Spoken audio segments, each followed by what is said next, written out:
Inauguration scammers selling tickets. This is the Alligator News Roundup. Plus, the Starship both wins and loses, irreplaceable losses in the LA fire, AI is a killer, and AI is a lifesaver. Okay, Dizzy, you're up. What's our first headline?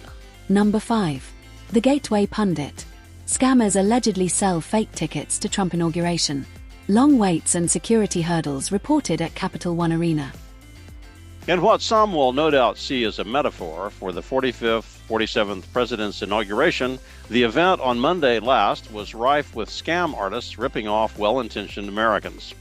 The Capital One Arena in Washington, D.C. was the scene of thousands of Trump supporters, some longtime hardened MAGAites and some much more recent converts, who lined up hours ahead of time for access to the pre-inauguration rally. The weather was cold, wet, and generally miserable, made more so by the compulsory 15-block walk from the nearest shuttle stop. While the article does not say, I take the distance from shuttle to venue to be related to police barricades guarding against vehicle traffic. Once arrived outside the venue, according to one witness arriving at 9 a.m. to wait for the 3 p.m. door opening, there was much confusion surrounding counterfeit tickets sold by scammers. These guys were selling lanyards with what looked like official passes, the witness explained. Security started letting people in with them, then realized they were fake. It took about 90 minutes to sort the sheep from the goats, all the while with 20,000 fans being drenched in cold, light rain outdoors. I don't think Grover Cleveland had this issue. Grover, a confirmed Democrat, was first elected to the presidency in 1884. A solid American patriot, he believed it was immoral for a person entrusted with the service of his country to stoop to running a political campaign while in office, which is why Grover lost his 1888 reelection bid to Benjamin Harrison, a Republican who campaigned on the promise to spend down the federal surplus by awarding special payments in gratitude to Civil War veterans. Given that remaining Civil War veterans would have been nearing 50 years old in an era when average life expectancy was 44, this is not as outlandish as it sounds. Nevertheless, Grover lost and returned to campaign again successfully in 1892, the only U.S. president to do so before or since until Trump showed up.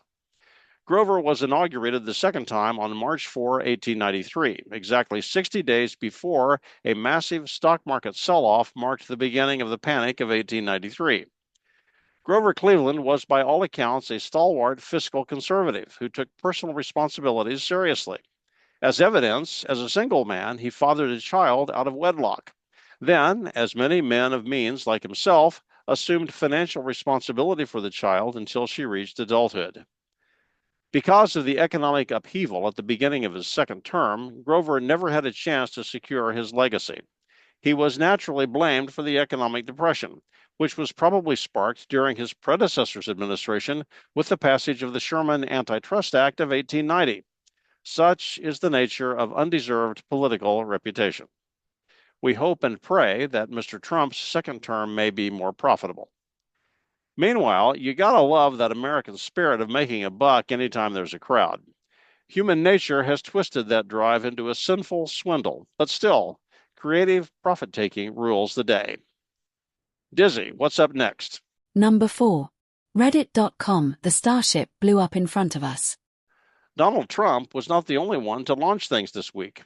Elon Musk of Tesla, X, and SpaceX launched his Starship, and Jeff Bezos of Amazon launched his Blue Origin New Glenn rocket. Only one of them blew up shortly after takeoff. The Starship did not make it back in one piece after suffering what we all now acknowledge as a rapid, unscheduled disassembly about 4 minutes into the flight. An oxygen leak, or maybe a fuel leak, developed just after the Super Heavy booster rocket separated as planned. The booster made it back to the launch pad in what has already become a monotonous, unremarkable vertical safe landing into the gentle and waiting arms of the chopsticks. The Starship itself, what would be the crew and payload capsule if it were manned, which it was not, disintegrated colorfully as pieces streaked across the sky like very expensive fireworks.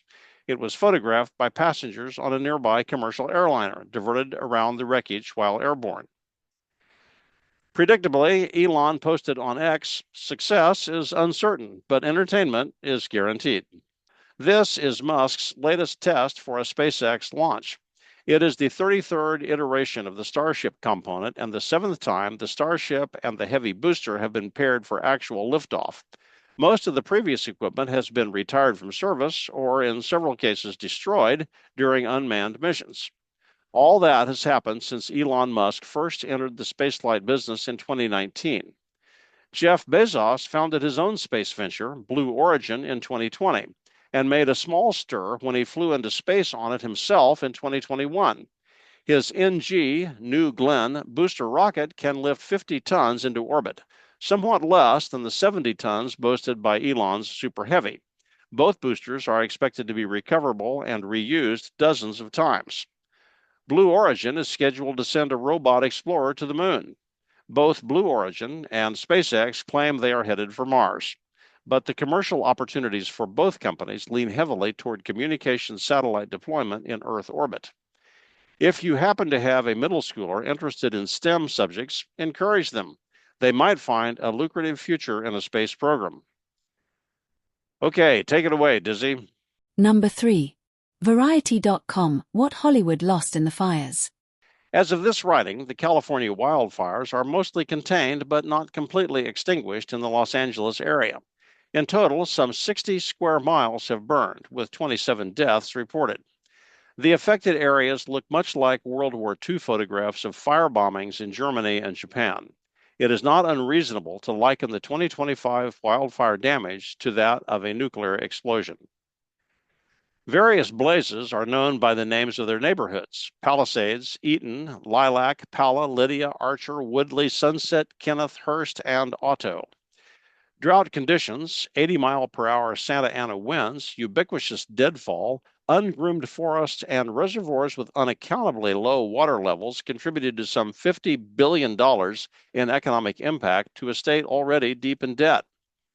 Uncounted is the personal loss of longtime homes with all the associated memorabilia, photographs, and memories, all irrevocably lost. Many of the 12,000 structures lost will not be fully recovered, some not even partially covered by insurance. It is difficult to sort truth from political grandstanding.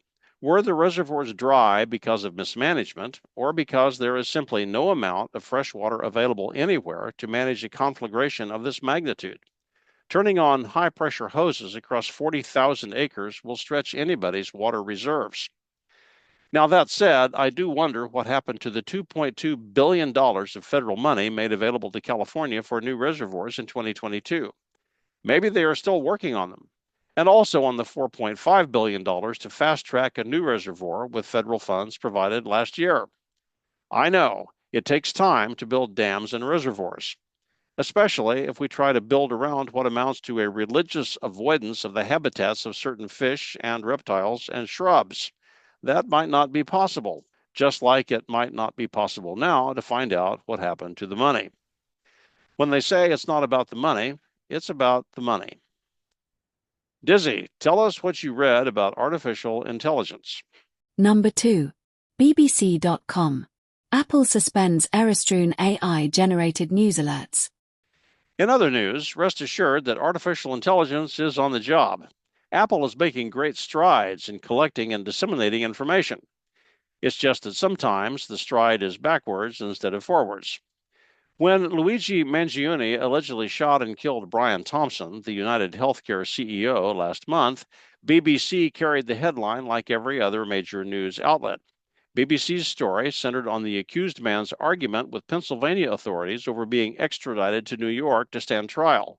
The headline read, "CEO shooting suspect Luigi Mangione in angry outburst outside court." The digital publication carried the well-known, colorful BBC logo. The Apple News alert sought, without much success, to reword and publish the same story. It was brief, clear, and completely false. Luigi Mangione shoots himself. This, too, carried the unmistakable BBC logo because Apple thoughtfully was giving credit to the source. The misleading headline was attributed by Apple sources to their ongoing battle with what they call AI hallucinations. These are instances where the algorithm inexplicably makes up data to include in a news story. Why and how this happens remains a mystery. The Apple spokesperson who heads up their AI endeavor basically said, "Yeah, that's sometimes a problem." Apparently, the only way to guard against this is with something they characterize as human oversight.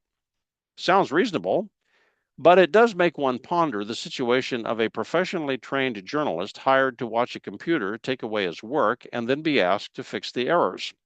And how exactly is the journalist who provides human oversight to recognize the errors?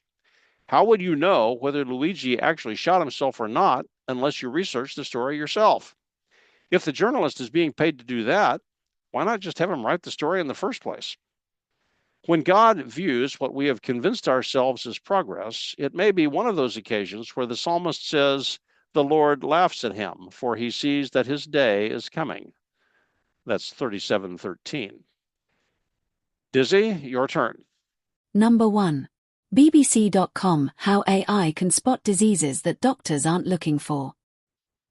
On the other hand, artificial intelligence produces some unexpected and wildly successful results. When a 58-year-old UK resident saw his doctor for some unpleasant abdominal symptoms, he was scheduled for a computed tomography test, which we generally know as a CT scan. This used to be called a CAT scan, for computed axial tomography, but that is so yesterday. Please try to keep up. It turned out the only problem was one of food poisoning. Unpleasant, but not fatal. However, the practice at that hospital was apparently to submit the scan results to AI review. There, it was discovered that the patient also had a collapsed vertebra in the spine. Research and further tests proved he had osteoporosis, a bone disease which would surely lead to premature fragility and significant risk of fractures. As a result, the patient elected to receive preventative treatment.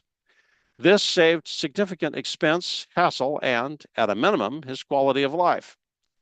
In my current hospital role as an untrained, unqualified, and usually unproductive volunteer who gets in the way of professional clinicians caring for cancer patients, I have seen presentations on this sort of thing. Patients need CT scans, ultrasounds, and other tests in the normal course of treatment. Because the data is available, and it's already paid for, the hospital routinely submits it to a further artificial intelligence review. In a high percentage of cases, the AI routine accurately identifies precancerous growths impossible to find through conventional analysis. This is all good news, but, fallen world that this is, it is not without its share of worry. The quandary for the doctor-patient consultation is thus, we can perform a procedure to remove the precancerous item. That could prevent you from developing cancer, surely a good thing. On the other hand, it may never become cancerous anyway. And also, every time there is a physical intrusion into the body, there is the possibility of collateral damage. So, we know more, but we do not necessarily understand what to do with the knowledge. Sort of exemplifies the state of the internet, doesn't it? But on balance, I will come down in favor of knowing the data. I met a 60-year-old woman who had never had a mammogram, despite a family history of breast cancer. "I'd rather not know," she told me. "It's too scary to think about." I sympathized with her, but inside my thought was, you'll think scary once it starts to metastasize. So, artificial intelligence.